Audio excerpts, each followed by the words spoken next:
I was born in a place called Biddeford in the state of Maine, and I've been out here since 2005.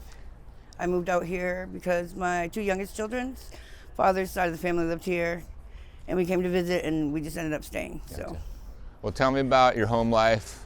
What was that like growing up for you? Who raised you? My father died when my biological father, who molested me, he died when I was 5. And so when I was 7, my mom met this wonderful man, and I have 2 other sisters, and he met my mom and took on us 3 girls, and we had a great childhood. He provided with everything, like during the winter we had our own snowmobiles, and during the summer we would go camping and fishing all the time, and he just gave us the greatest childhood ever. Like, I had a really good childhood growing up, and unfortunately, I don't remember what year it was, but I think it was about 10 years after that my mom had decided to leave him, and it kind of broke.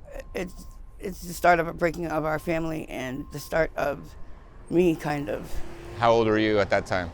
I was 15 years old, and I ran away from home for 2 weeks, and I did that because I saw my family falling apart, and I didn't want to be part of it, like, so, and plus there was a male involved, and so I just ran away. It was my starting of me running away from problems. So, yeah, and I ended up out here, and I've been homeless now since about 2010 or 11, and then in 2015 I kind of don't consider it homeless, but I kind of do, because I lived in a vehicle for 6 years, but we traveled, and my boyfriend at the time, I was with him for 8 years, he worked at stadiums and like private parties and stuff like that. So, like, I didn't consider it homeless because we were comfortably living in the vehicle for 6 years. It was more like just like a smaller version of a mobile home. Well, I mean, it's just a different lifestyle. Yeah. And travel and whatever. Unfortunately, I've made some decisions that have ended me here on Leary Way, and I've lost myself.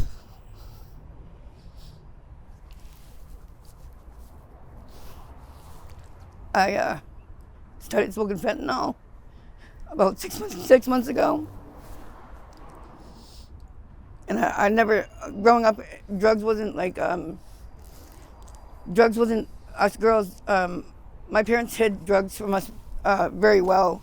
My parents were cocaine addicts, and we ended up losing everything due to a debt.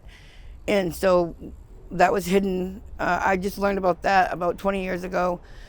And I never even seen methamphetamines or heroin, or the only thing that we knew about was marijuana. So growing up, it was not a part of. Yeah, growing up, like, it was very well hid from us. Yeah, but part of your caretakers, parents, how did you find that out?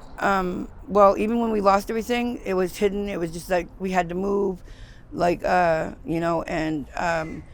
my dad's uncle had some property that he let us move into.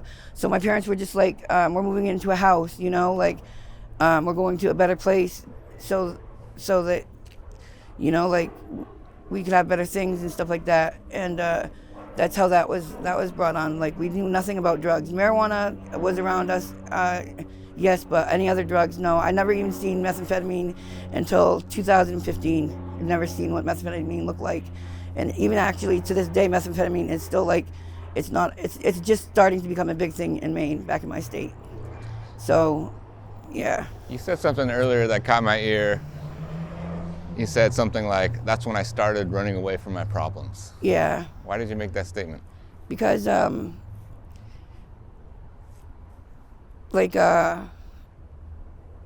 found it easier to run away from things and to get involved in other things to ease those problems out of my mind. And maybe, like, it's my fault. I've created bigger problems. and doing that. And so that now I'm here. And I don't want to be, because this isn't my life. This isn't who I am. And I've lost myself in this journey of running away from things. And now I've created a problem that is beyond me. So on Monday, I'm hopefully going into treatment. The city workers have been out here doing the best they can to try to help us. And I'm really leaning forward to taking their offers because I don't want to be this person anymore. I want Crystal back. I've been allowing myself to be abused, and I just ended that relationship about 5 days ago, and so that's the start of me fixing myself. But being out here is very hard. It's very hard because you have nothing to do but sit there and think about why you're there or stuff that really should have mattered before.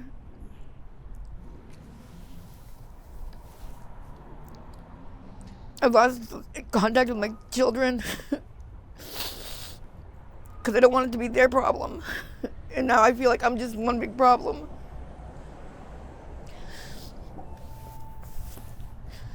Yeah. So hopefully Monday is a good day and I can start fixing myself. Yeah, I think part of, the reason I start at the beginning of people's stories is because we are so much more than our current circumstance. Like you have a lot of life that you lived before this. 45 years. Yeah, 45 years of life, and you'll live a lot longer, well, the hope for all of us after this. And we are not just right now. It's like there's so much more to us as people. Yeah. I've lost my life twice now. I've overdosed twice now. On fentanyl? Yes, sir. And it's something I said I would never do. Like, I used to be like, I'm 44 and I've never done fentanyl. I've never tried heroin, and I've never shot dope or anything like that. And I've just lost, within the past 6 months, I've just lost all of it. And I've let go of myself. I've fallen into a depression, and it's really hard being depressed. I now have to probably shave my head because I haven't brushed my hair in so long. Yeah, it just kind of spirals. It does. And it sucks because you want to have control of it, and you say that you can have control of it, but you really can't. Fentanyl is the devil, and it makes you care about nothing. The one thing I don't do is steal from people, though. I've stolen from corporations, but to steal from someone else out here, I'm surprised that I haven't, though, because I watch everyone else do it and stuff. But like, I can't do that. I couldn't do that to someone else, and I'm going through that. That's just one thing I am proud of myself for. That is not becoming a thief to support my habit.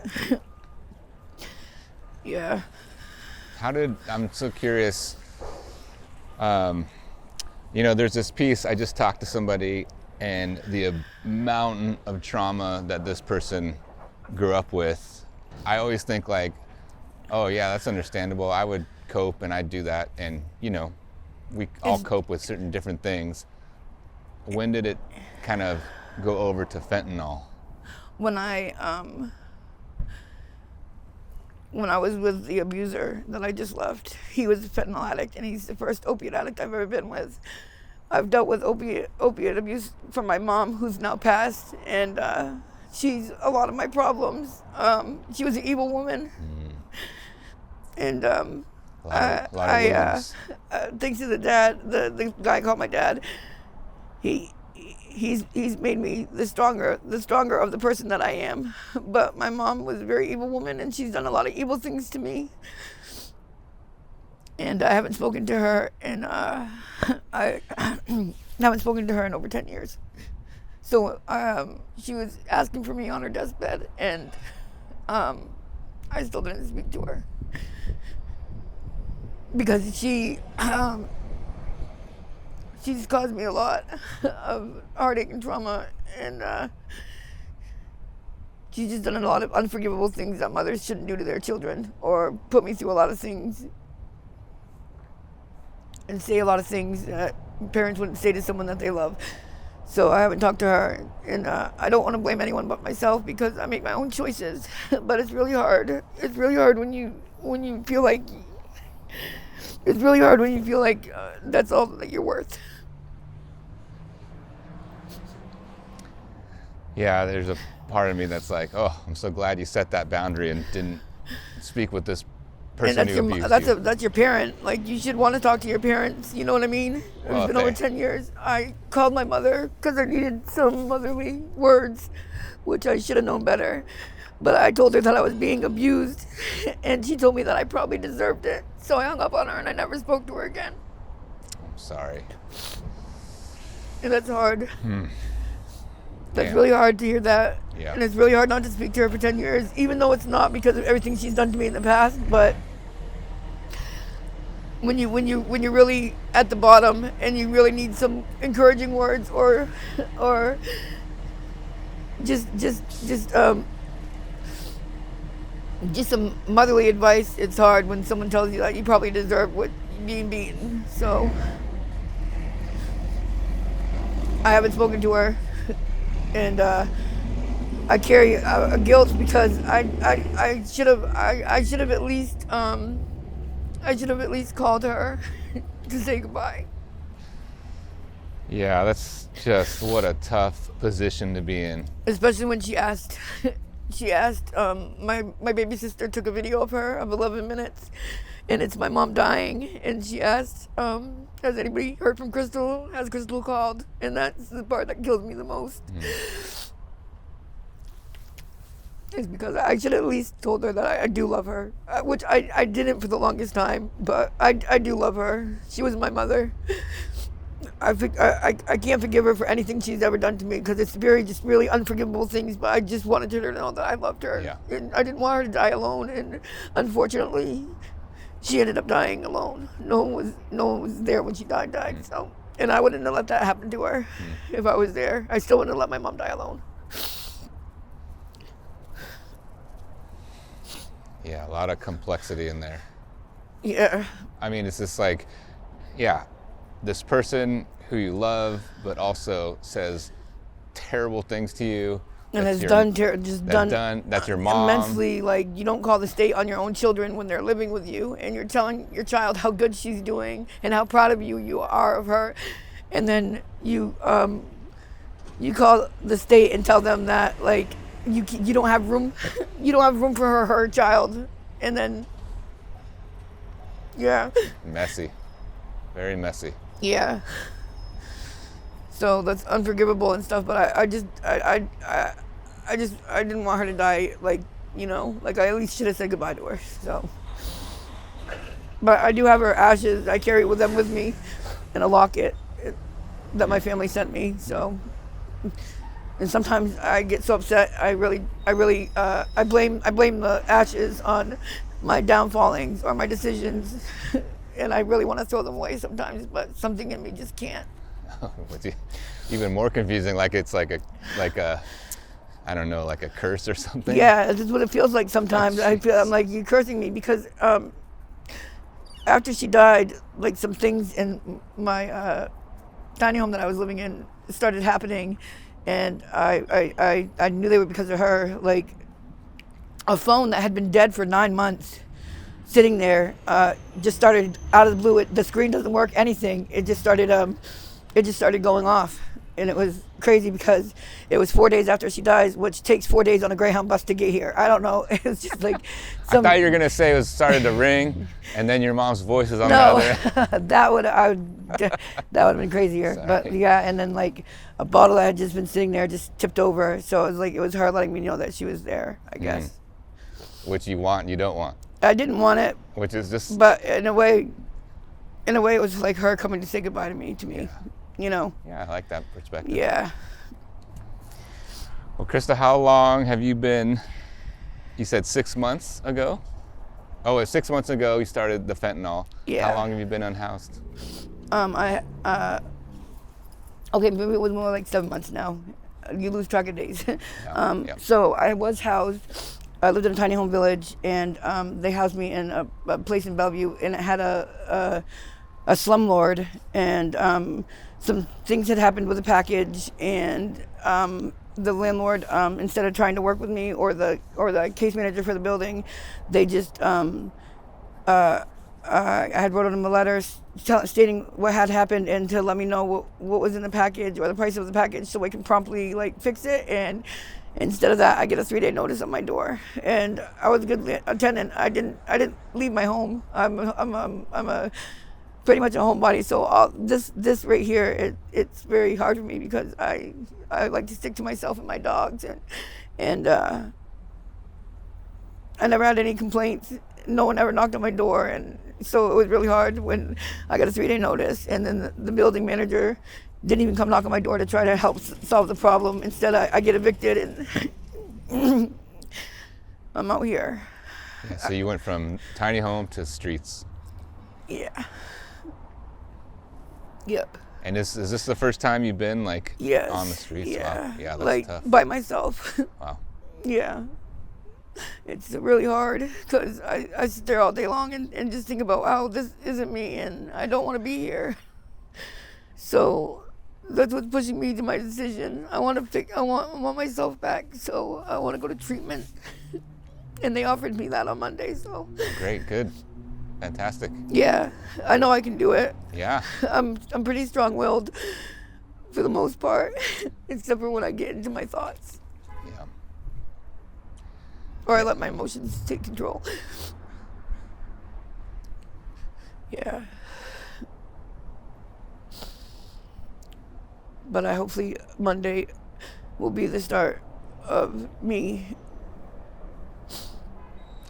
coming back to myself. Yeah, I hear the motivation and the will. Yeah. I hear it strong. Because I got to be there for my dogs. Because I'm out here. I've contemplated suicide. Just 3 days ago was my last contemplation.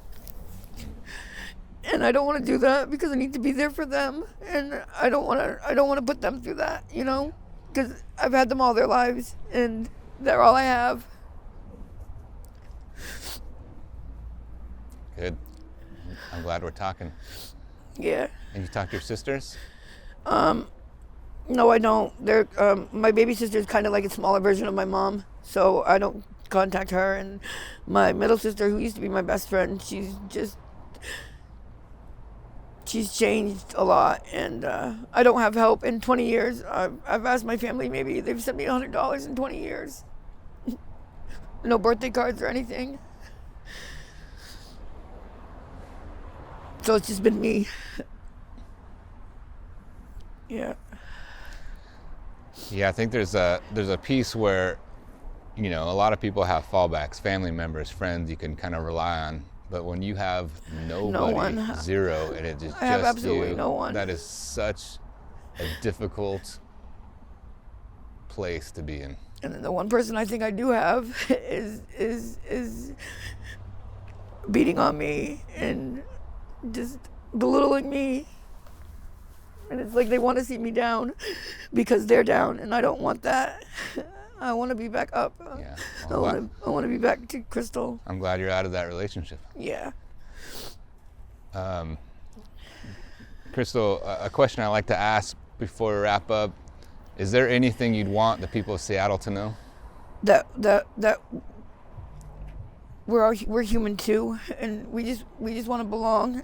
And it's not really, we don't really want this for our lives. This isn't how we picture it ourselves. It's just hard. Sometimes we need support, and when it's just discouraging words, it's kind of hard to feel like you're being supported. We don't mean to be here like this. This isn't what we want for ourselves. What do you want for yourself? I want to be happy, and I want myself back, and I would like to be normal, have a normal life, an apartment, a home, and some real friends, or someone I can call family. Sounds like a beautiful goal. Yeah. A beautiful vision. Hopefully Monday starts that. Yeah, I think you'll get there. Again, I Yeah. hear a very strong Yeah. motivation and I'm gonna do it. I'm gonna Good. gonna either go into treatment or I'm gonna go into whatever they offer me on Monday. I So love it. it's either one or the other. But I know that I need to see myself again. Yes. Because I love the person that I am. People love me. Like, you know what I mean? When people meet me, they're just like, you could walk into a room and it's like, Crystal's here. Like, you get along with everyone. You can talk to any different genre of person. Like, you know, like I get along with everyone. Because I'm a very happy person, and I love being happy, and I love making people smile. It makes me happy to make other people happy, but I gotta stop doing that for right now, and I gotta concentrate on myself. Yeah. Yeah. I know that. Yeah. That's what this is teaching me right now. It's time to get myself back. Making them happy by doing drugs with them is not being happy. Yeah. Well, I can imagine. I'm imagining right now and excited for cut to scene, whatever, 6 months from now. Yeah, hopefully you do check in back with me because Yeah, I'm telling you, you're going to be like, wow, like I'm so proud of you, and I gonna know you can do it. exchange- And that's what I'm waiting to hear. exchange Is just information someone and- saying that they're proud of me. Absolutely. Yeah. Whoa. I mean, yeah. Awesome. Yeah, Anything else you want to add? and that's it. Thank you so thank much. you for Yeah. thank you for listening. Oh, you got it. Yeah. Thanks for your time. Appreciate it. It's good to I hear your appreciate what voice. you're doing for us. You're welcome. Yeah. Thanks. Thank You you. over a hug? Yeah. Oh man, hang in there. I'm excited for you. Fuck, as hard as it